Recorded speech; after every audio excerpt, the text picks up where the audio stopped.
Hey, welcome back to another video of Tech Basics, and in this video we are going to learn how to log into your Chipotle Workday account. First of all, open up any browser. I'm using Google Chrome here. Now at the search bar type in Chipotle Workday and then click enter. After that, do not get confused with this link.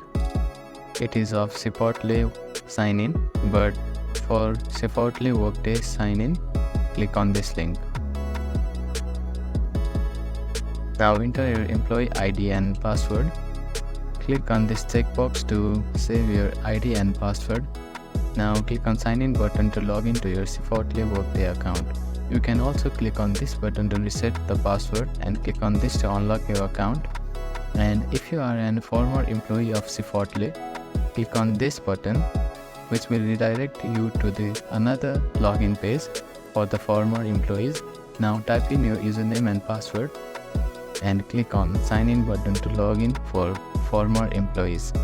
You can also click on this link to forget your password and click on this link to change your password. Thank you for watching this video. I hope you enjoyed it. Please don't forget to like, share and subscribe to our channel and comment down if you have any queries.